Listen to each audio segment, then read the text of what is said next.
I kind of like these little kitchen table videos I've been making lately. It's like we're just grabbing some coffee and talking shop.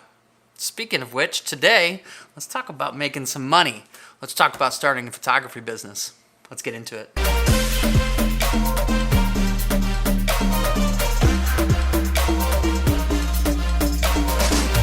Well, hello, my name is Tony and I'm a filmmaker photographer in the St. Louis area. Today, we are talking about making money with your photography.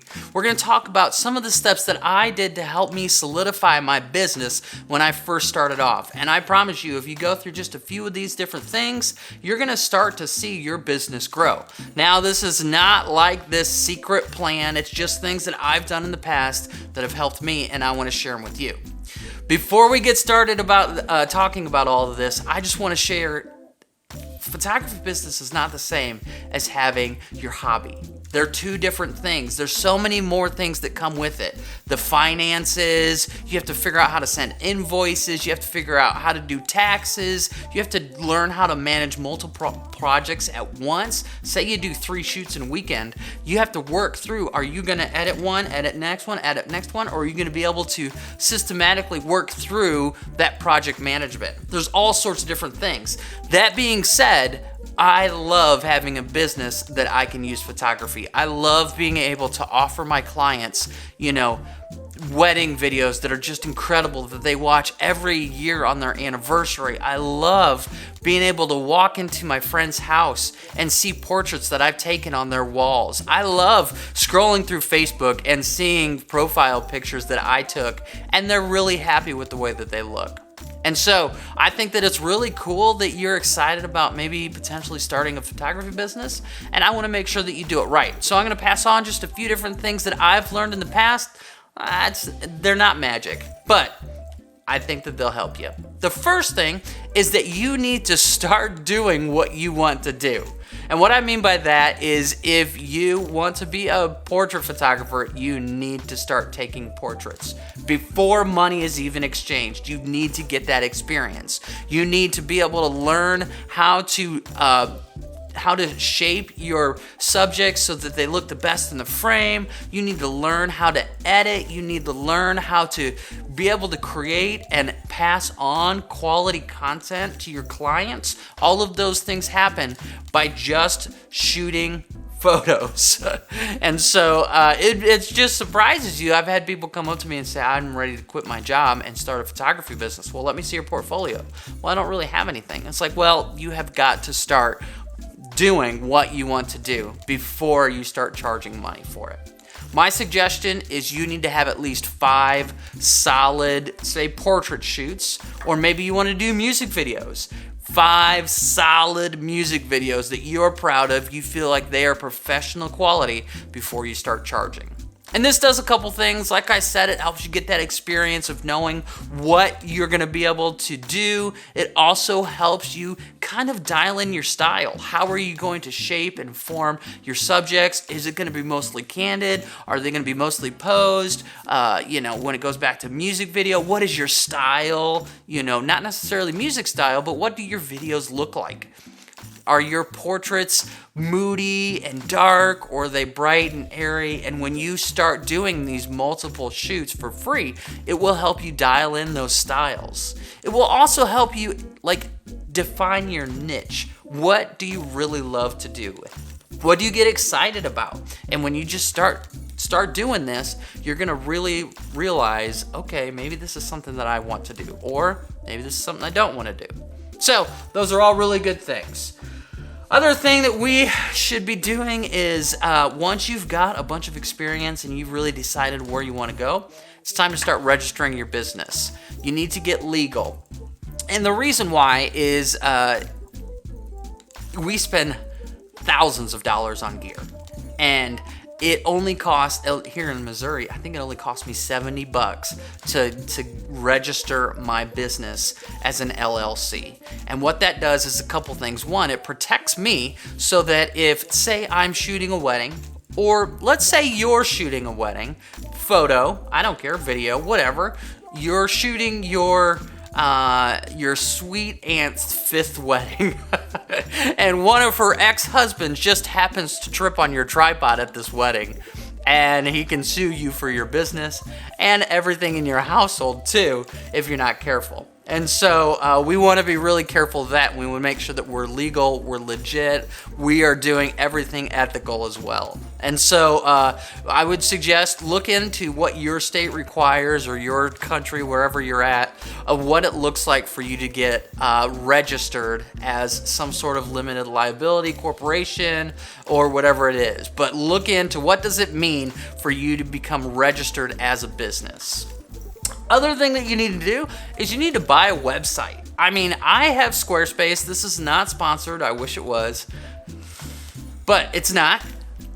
I think I paid initially like $100 or $150 to like get set up with Squarespace, and I pay about $100 a year for it. And that's a place that people can go and see this is who Tony Mellinger is.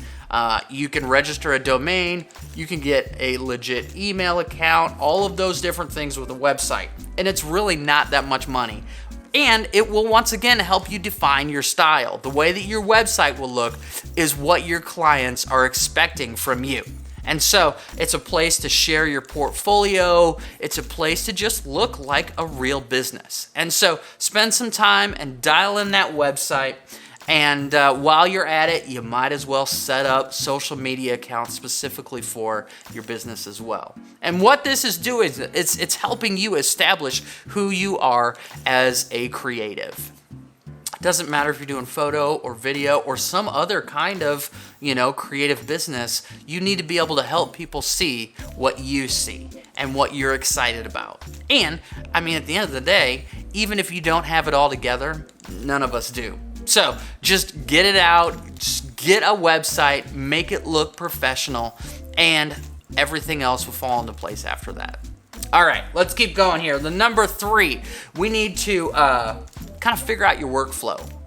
And what I mean by that is, how do you manage multiple projects? For me, I use an app called Trello, and it's on my iPad. It's synced up on all of my devices, but there's little cards, and each card is a project. And within that project, I have all the tasks that need to get done, or where I'm at with those tasks. So say a client inquired, I sent them the contract, they signed it, and now I'm waiting on a deposit. Or maybe I need to do some research, or maybe I've started the edit process and I'm not finished, or maybe I've delivered the digital but not the physical assets. All of those types of things will keep me organized, because with all of these different projects, when you start getting multiple projects, it's different than a photography hobby where you just have one thing that you're kind of working on, and once that's finished, then you move on to the next. You can't do that with a business. You just have way too much going on.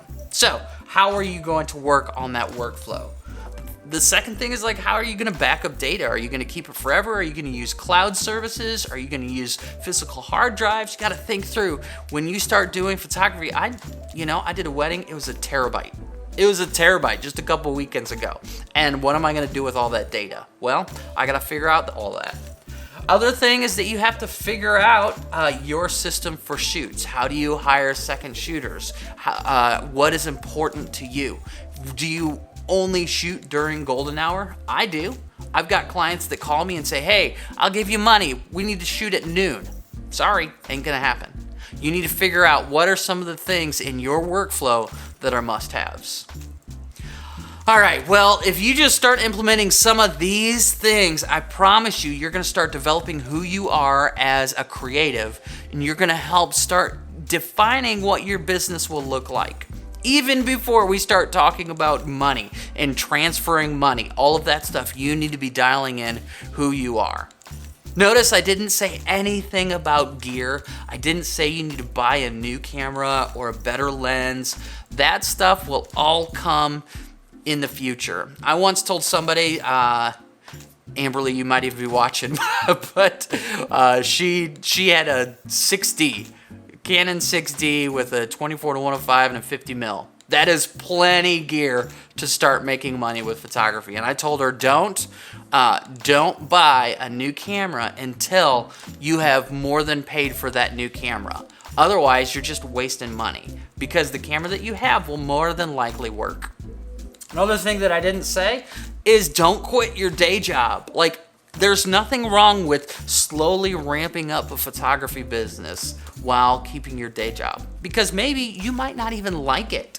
You may not like doing photography as a full-time thing. And so, as you are growing in your photography business, you're gonna start realizing what's really important to you and what's most fulfilling. It might be photography, it might not. Maybe you love being in the job that you're in right now. And so I wouldn't quit it just to start something that has no solid base yet. All right. What other notes do I have here? There's also other ways to make money. You can make money through stock photos. You can make money through YouTube and affiliate links and AdSense, all of those types of ways. I kind of spread out my passive income so that there's always money kind of flowing in, and that kind of keeps things safe when, say, it's winter and nobody wants portraits, or there's not a lot of weddings, or maybe there's a pandemic and there's no money coming in. Who knows? But there's ways to kind of solidify some money so that it's kind of passively coming in, and I would look into some of those ways as well.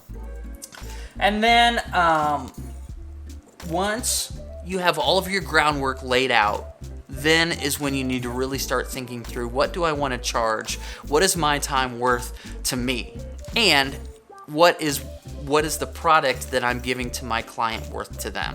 That's how you kind of figure out pricing. But once again, that comes way later in the process. Don't even be thinking about that for probably the first 6 months. If you're really just starting to think through, I'm gonna start a photography business. You need to just be doing a ton of work for free.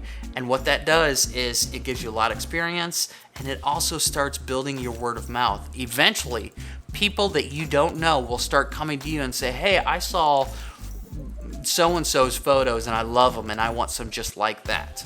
And so, then you're ready to go. Here's my website. This is what my prices are. All right, well, this video is probably getting long and boring, but it's just a bunch of information that I want to pass on to you. Hopefully it was helpful. If it was, make sure to like the video. That gets it into the YouTube algorithms, and leave a comment if you've got any questions or suggestions that you want to pass on to the community. This is a community we're all growing together, and I'd love to hear your thoughts. Subscribe if you haven't already, and we'll see you in the next video. See you soon.